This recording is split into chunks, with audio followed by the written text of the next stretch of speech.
Community, building a team that people actually want to belong to. This is what we'll be talking about today on How to Lead, the podcast for CEOs, founders and leaders who want the perfect balance of authority and empathy. My name is Kate Waterfall-Hill, and I'll be sharing with you some ideas from over 30 years of working in business and leadership development. This is the final episode in our mini-series on the 4 C's, the key ingredients I believe every team needs to feel engaged. If you missed the other episodes, they are available on my website and wherever you get your podcasts or even YouTube. So far, we've looked at clarity, knowing what's expected and how your work fits in. Episode 2 was about challenge, being stretched in a way that helps you grow. And episode 3 was about control, having autonomy with the right level of support. Today, we're closing with something that ties them all together, community. Before we start, a quick reminder, my new Leadership Accelerator Premium programme is now open. It's a 24-week plan combining on-demand video lessons, weekly group coaching, live workshops with me and other experts, DISC profiling and Institute of Leadership certification, all within a supportive community of leaders just like you. Places are limited, so book now for yourself or one or more of your team members. You can find out more at waterfallhill.co.uk. Let's kick off with Linda the Bad Manager, my alter ego on social media, and her attempt at building a great team. People always say that you need to build a sense of community, don't you, to have a great team? And I think building team spirit is all about doing things together. So when we're about to miss a deadline, I let the rest of the team stay in the office until midnight working on it so they can pull together and do some real bonding. I mean, I don't want to interfere with the team dynamics, so I always go home. But the next day, they're very bonded over the experience. It seems like having a common enemy is quite a good way of bringing everyone together, that real sense of community that we're looking for. Let's talk about what community actually means and why your team needs it more than ever. So what do I mean by community? Well, community at work isn't about forced fun or mandatory happiness in meetings, and it's not just about getting on with people either. It's about belonging. Because true community means your team really feels that sense of belonging. They feel seen and valued. There's a sense of human connection. They're safe to be themselves, and then they're invested in the collective success. So if you've ever been on a team where people had each other's backs, shared ideas freely, and celebrated each other's wins, you've probably felt it. And if you've ever been on a team where everyone kept their head down, avoided eye contact, and looked busy at all costs, you felt the absence of it too. So why does a strong sense of community at work really matter? Well, because it leads to better collaboration, higher psychological safety so people take risks and innovate, ask good questions, admit mistakes. It means you've got more trust within the team. There tends to be lower turnover of staff, and you tend to have an increased performance. It's not just a nice to have, it's the difference between people showing up and switching off. This is especially true in remote or hybrid teams where it's all too easy just to feel invisible behind a screen. Sometimes you can feel like just another name in a sea of Teams or Slack messages. So without community, people can disengage, but with community, they can thrive. There are 5 key ingredients of community. When I work with teams, I look at these 5 core elements that really build a sense of belonging. Firstly, connection, consistent human interaction that isn't just transactional.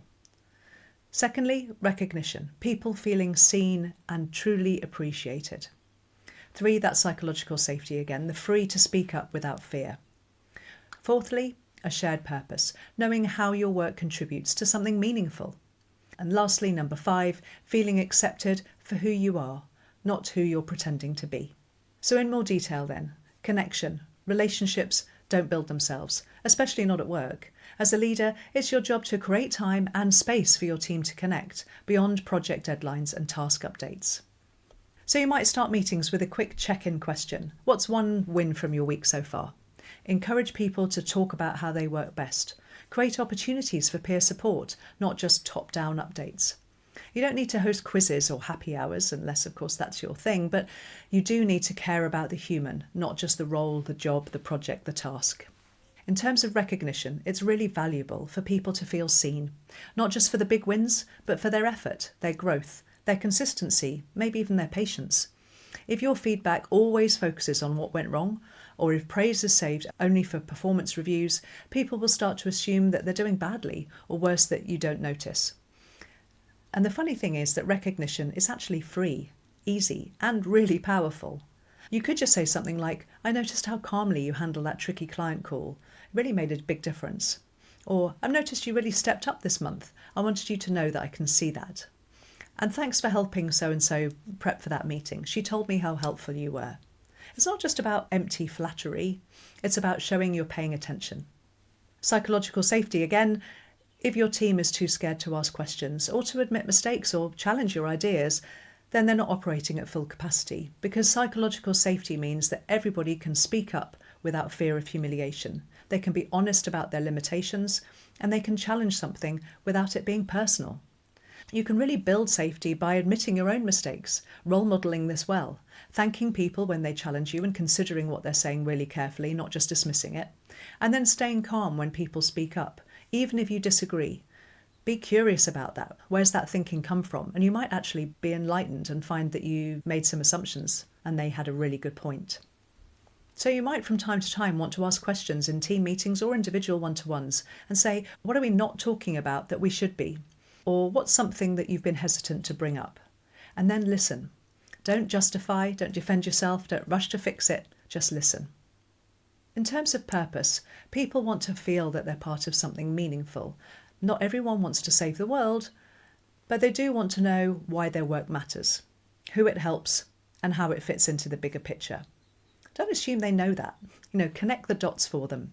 Instead of saying, we need to hit Q3 revenue, perhaps you could say our work this quarter will really help build stability. It'll help us be able to grow and invest in new and exciting bits of software, for instance, or it'll help us help more people. Instead of saying we need to reduce churn, you could say keeping our clients means they trust us, and that trust builds your portfolio, our reputation, and our long-term growth. Purpose fuels performance, but only if people can see it. You might want to go back to a previous episode of How to Lead where I talk about team goals without the corporate buzzwords. And then there's inclusion. You can't have community without inclusion. If only some people feel heard, if only certain voices are valued, or if people feel they have to act like everyone else to fit in, you won't get engagement. You'll just get compliance. So inclusion is about daily habits. Invite the quieter voices into the conversation. Notice when somebody's being interrupted or talked over. Ask for feedback from people who don't usually offer it. And recognise and address bias, including your own. So you don't need to have all the answers. You do need to be open, curious, and willing to change. There are lots of things that might get in the way. I see some common traps that destroy community, often unintentionally. So make sure that you're not rewarding just individual performance, because great teams are built on collaboration. Having a team goal is really useful. Don't assume that remote teams don't need a connection. They need more, if anything, not less. Don't let toxic behaviour slide. Silence is seen as agreement. They might think that because you haven't said anything that you condone their behaviour. Also, be careful about listening to just the loudest voices. This can create a sort of in-group, a bit of a clique, and it leaves others behind. And as is true for all leadership activity, be consistent. Nothing breaks trust like favouritism or being unpredictable. My belief is that community takes consistency, not just grand gestures. So what can you do as a leader? There are 5 things that you could do, maybe even this month, to build community in your team. First of all, hold a team ways of working session. Let everyone share how they prefer to collaborate, get feedback, or communicate. Start meetings with space for people to thank each other, to say thanks for that idea you had or that help you gave me. And then share team wins publicly. Frame success as a team effort, not just individual heroics. Check in one-to-one. Ask what makes you feel most connected to the team. What would help build even more connection more often? And then model community yourself. Show up, ask questions, listen well, and give credit. It really sets a positive tone. In summary, community is the final C for a reason. It's what holds everything else together. It's about human connection, collaboration, communication, celebration, all the C's. People don't just want a job, they want to feel they belong, they matter, and they're part of something that reflects who they are. So to build a community, you need to make space for that connection, recognise effort and growth, create psychological safety, share and reinforce purpose, and practice daily inclusion. If your team feels connected, supported and seen, everything else becomes so much easier and also far more enjoyable. That's all for today's episode of How to Lead and brings a close to this mini-series of the 4 C's. I hope you've enjoyed it. Until next time, keep leading with clarity, care and curiosity. If you've enjoyed this episode, do follow for more leadership insights. And if you'd like my personal support, take a look at my website, waterfallhill.co.uk. You'll get more information there about my coaching programs and my How to Lead book. There's never a better time to take your professional development seriously than right now. I'd be delighted if you could leave a review and share with your fellow leaders to help spread the word about the How to Lead podcast. The best leaders are clear on their vision, care about their people, and approach interactions with curiosity, not judgment. Until next time, thanks for listening.